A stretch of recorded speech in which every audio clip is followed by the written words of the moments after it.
Hello दोस्तों, एक बार फिर से आपका बहुत बहुत स्वागत है मेरे यूट्यूब चैनल पे। दोस्तों, आज मैं आपको केतु सातवें घर के बारे में बताऊंगा कि केतु सातवें घर का किस प्रकार का रिजल्ट देता है। अलग अलग राशि और नक्षत्रों के अकॉर्डिंग भी मैं आपको बताऊंगा। तो स्टार्ट करते हैं। जैसा कि आपको पता है कि पिछले वीडियो में मैंने केतु के बारे में कुछ बताया था। और उस वीडियो में मैंने ये बताया था कि केतु जो है वो बंधन को रिप्रेजेंट करता है। बहुत लोग समझते हैं कि केतु डिटैचमेंट है, केतु सेपरेट करता है, केतु स्प्लिट करता है। बट अचानक से एकदम से ये चीजें नहीं होती हैं। पहले केतु बंधन देता है, फिर सेपरेशन देता है या डिटैचमेंट की भावना पहले आएगी, फिर डिटैचमेंट होगा। अब एग्जाम्पल समझते हैं, राशि वाइज एग्जाम्पल समझते हैं, नक्षत्रों के अकॉर्डिंग हम एग्जाम्पल समझेंगे कि किस तरह से रिजल्ट देता है। फॉर एग्जाम्पल दोस्तों, यदि एरीज साइन में केतु आ जाता है तो अक्सर आप देखोगे कि यदि ये अगर अश्विनी नक्षत्र के तीसरे पदा में हो, बहुत से लोगों का ऐसा इस पदा में आ जाता है, तो नौमांस में वो डुअल डुअल साइन में मिथुन नौमांस में चला जाता है। तो अक्सर आप देखो तो शादी जो है वो अचानक से लग रही है, टूट रही है, लग रही है, टूट रही है। एंगेजमेंट हो रहा है बट मैरिज तक नहीं पहुंच पा रहा है। तो इसी प्रकार से दोस्तों कई बार केतु जो है, जब ऐसे नौमांस में आ जाता है जो डुअल साइन में जाए, मतलब सातवें घर में ऐसे पदा में रहे जो नौमांस में डुअल साइन में जाए, जैसे वर्गो में जाए या फिर जेमिनी में जाए, तो मैरिज हो नहीं पाता है। अचानक से मैरिज लगता है, टूटता है, लगता है, ब्रेक होता है। तो ऐसे समझो कि केतु इसमें इस तरह का बंधन देता है कि मैरिज बड़ी मुश्किल से होता है। अचानक से मैरिज लग तो जाता है बट डिस्कनेक्शन का कॉम्बिनेशन भी बनाता है केतु एरीज साइन का। अब मान लीजिए केतु टॉरस का देख लेते हैं। तो इसमें एक ऐसा नक्षत्र आता है दोस्तों जो मृगशिरा नक्षत्र जिनको हम कहते हैं। अब मृगशिरा नक्षत्र एक ऐसा नक्षत्र है जिसमें बहुत ही आप कह सकते हो कि एक पर्सन को बहुत ज्यादा सर्च है, उस चीज की नीड है, उस चीज की तलाश है।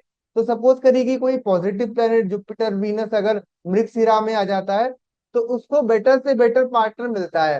बट केतु मृगशिरा में टॉरस में आ जाता है तो व्यक्ति को अपने पार्टनर के प्रति वाइब नहीं आती, अपने पार्टनर के प्रति खिंचाव नहीं आता है, या उसको वो हिरन को जो कस्तूरी वाली स्मेल आती है तो उसको वो वाइब वो स्मेल नहीं आएगा। केतु अगर मृगशिरा के टॉरस में आ जाए, इसके साथ साथ रोहिणी में भी आ जाए, तो भी आप देखो तो कुछ हेल्थ इशू हो सकते हैं, रिसोर्सेज में कुछ प्रॉब्लम हो सकते हैं। केतु अगर टॉरस में होता है तो ये बंधन है कि मुझे अपना पार्टनर बिल्कुल भी पसंद नहीं है बट फिर भी मेरा इस बंधन में रहना मुझे पड़ रहा है और मुझे इस शादी को लेके चलना पड़ेगा। तो केतु टॉरस का इस प्रकार से रिजल्ट देता है।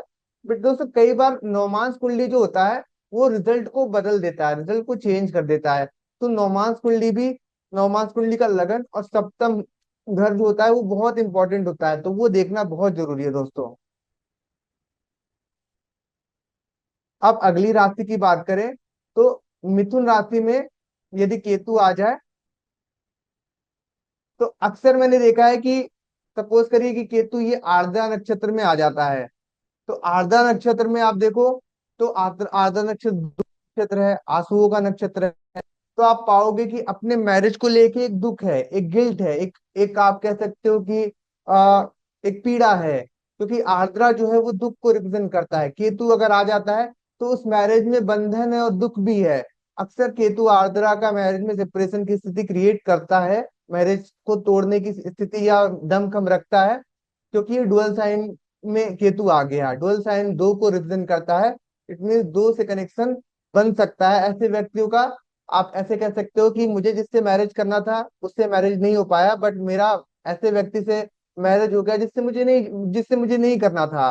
और इस बात का मुझे दुख है कि मेरा उससे मैरिज नहीं हो पाया जिससे मैं चाहता था या चाहती थी।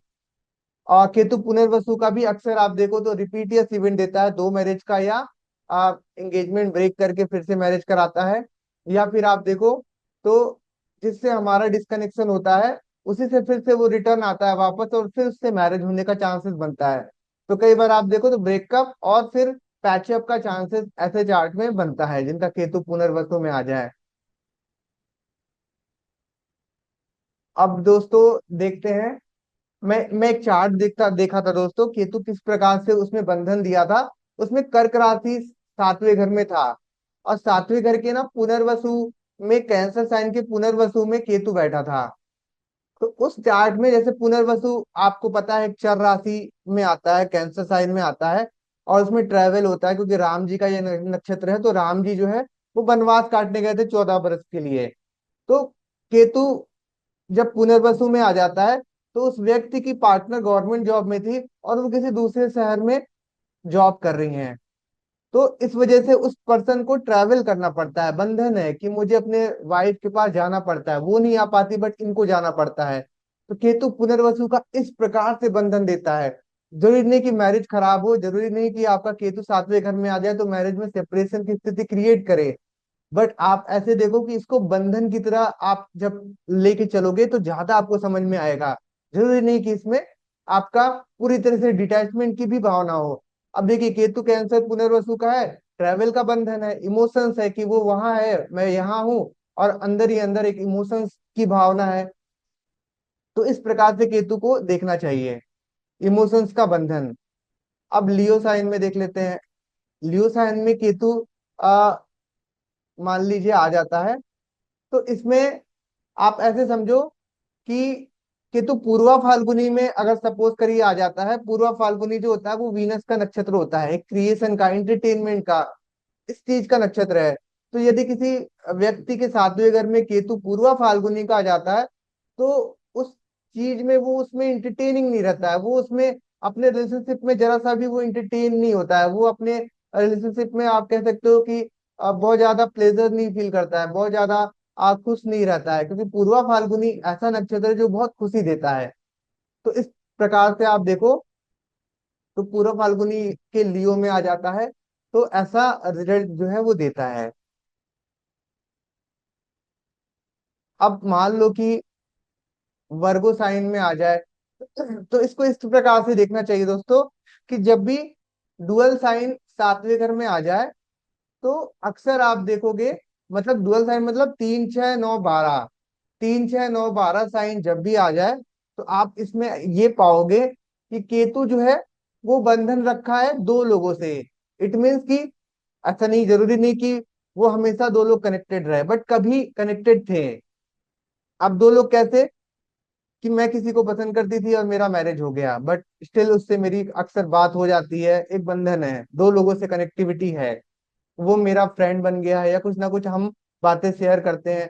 तो डुअल साइन में अक्सर आप पाओगे कि कुछ ना कुछ आप पर्सन का बंधन है, और अक्सर डुअल साइन में ही दो मैरिज का कॉम्बिनेशन बनता है। अदरवाइज अदर साइन में दो मैरिज का कॉम्बिनेशन नहीं बनता है, या दो मैरिज का रिस्क कम रहता है अदर साइन में। इन चार राशियों में, मिथुन कन्या धनु और मीन राशि में, दो विवाह का चांसेस ज्यादा रहता है। ये हमेशा याद रखिएगा दोस्तों। अब मान लीजिए तुला राशि में केतु है, तो सपोज करिए तुला राशि में केतु है, तो तुला राशि रिलेशनशिप को बताता है, बैलेंस करने को बताता है। तो इट मीन्स कि जैसे सपोज करिए कि ये स्वाति नक्षत्र में आ जाए, स्वाति नक्षत्र में आ जाए, तो क्या होता है, स्वाति नक्षत्र एयर का नक्षत्र है, इंडिपेंडेंट नक्षत्र है, यहाँ पे आजादी चाहिए होती है। तो व्यक्ति क्या फील करेगा, ऐसे व्यक्ति की पार्टनर जो है वो फील करेगी कि मुझे अपने मैरिज में आजादी चाहिए, मुझे मैं मतलब एक, आप कह सकते हो कि परंपरा में या किसी ना किसी चीज में बंधन में बंधी हुई हो, और मैं यहाँ से निकल नहीं पा रही हूँ। तो केतु सातवें घर में स्वाति नक्षत्र में आपके एयर को ब्लॉक करेगा, आपकी इंडिपेंडेंसी को ब्लॉक करेगा, आपके स्वतंत्र होने को ब्लॉक करेगा, केतु लिब्रा के। अभी यहाँ पे मान लो ये विशाखा नक्षत्र में आ जाए, तो ऐसे व्यक्तियों के पार्टनर को आप कह सकते हो कि अपने पार्टनर के बहुत सारे रिलेशंस को मैनेज करना है, बट वो नहीं करना चाहती है, बट संबंधों को मैनेज करना है। ऐसे लोगों की पार्टनर जो है वो बहुत चीजों को मैनेज नहीं करना पसंद करती है। विशाखा विशाखा को नहीं मैनेज करना है, बहुत सारे चीजों को नहीं हैंडल करना है, बट बंधन है, करना पड़ रहा है, मुझे बहुत सारी चीजों को हैंडल करना है। तो इस तरह से इसको देखना चाहिए आप।